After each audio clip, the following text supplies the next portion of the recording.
कांग्रेस की सियासत से हर कोई वाकिफ है। कांग्रेस के नेता आए दिन आरएसएस का नाम सुनकर ऐसे हमलावर होते हैं कि उनका बस चले तो वो संगठन को बैन करवा दे। नेहरू भी एक वक्त में ऐसा ही चाहते थे, लेकिन उनको भी आरएसएस के दर पर जाना पड़ा था, उससे मदद लेनी पड़ी। नमस्कार, भारत तक की विशेष सीरीज मेरा भारत महान देख रहे हैं आप, और मैं हूं आपके साथ अजीत। आरएसएस के दर पर पूर्व पीएम नेहरू को क्यों जाना पड़ा था, ये हम आपको आगे बताएंगे। लेकिन एक वक्त भारत के पूर्व पीएम नेहरू आरएसएस पर बैन चाहते थे। ये बात आजादी के तुरंत बाद की है, 1948-1949 के बीच की। हिंदू राष्ट्रवाद का नारा लगाती आरएसएस का अस्तित्व उस दौर में भी सवालों के घेरे में आ गया था। नेहरू चाहते थे कि आरएसएस पर हमेशा के लिए प्रतिबंध लगा दिया जाए। सवाल यह भी उठा था कि क्या आरएसएस सामाजिक सांस्कृतिक संगठन होने का ढोंग कर रहा है और राजनीतिक तौर पर इस देश के भीतर एक नई चुनौती बन रहा है। माना जाता है कि तत्कालीन गृह मंत्री सरदार वल्लभ भाई पटेल ने जवाहरलाल नेहरू को ऐसा करने से रोका था। वल्लभ भाई पटेल का मानना था कि बिना सबूत यह कदम नहीं उठना चाहिए। महात्मा गांधी की हत्या के महीने भर बाद सरदार पटेल ने प्रधानमंत्री पंडित जवाहरलाल नेहरू को 27 फरवरी 1948 को एक चिट्ठी लिखी थी, जिसमें कहा गया था कि आरएसएस का इसमें कोई हाथ नहीं था। इस हत्या में हिंदू महासभा के उग्रपंथी गुट का हाथ था, जिसने सावरकर की अगुवाई में ये षड्यंत्र रचा था।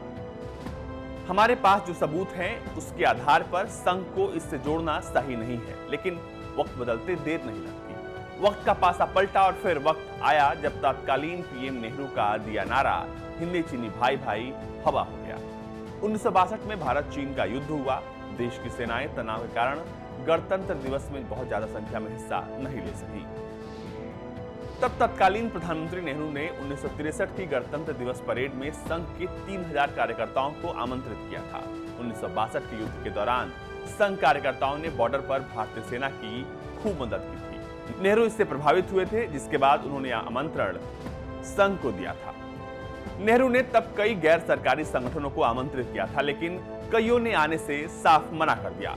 लेकिन क्योंकि वो युद्ध के नतीजों से प्रभावित थे और नेहरू से खफा थे, लेकिन संघ ने नेहरू के निमंत्रण पर अपने लोगों को वहां भेजा था। आरएसएस ने गणतंत्र दिवस की परेड में इसके बाद हिस्सा लिया, जबकि उन्हें कुछ हफ्ते पहले ही इसको लेकर नोटिस मिली थी और उन्हें बहुत कम वक्त मिला था ताकि वो तैयारी कर सके। सिर्फ इतना ही नहीं, वक्त वक्त पर संघ ने अपना लोहा सरकारों से मनवाया है। 1965 में पाकिस्तान से युद्ध के दौरान दिल्ली में ट्रैफिक व्यवस्था सुधारने के लिए संघ ने मदद की थी और वो संघ जो है वो सड़कों पर उतरी थी।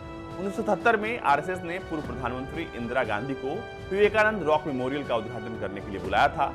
तब उसी दौर की बात है, तब जनता पार्टी बनाते हुए जयप्रकाश नारायण ने आरएसएस की मदद ली थी। तब उन्होंने कहा था कि अगर जनसंघ फासिस्ट है तो मैं भी फासिस्ट हूं।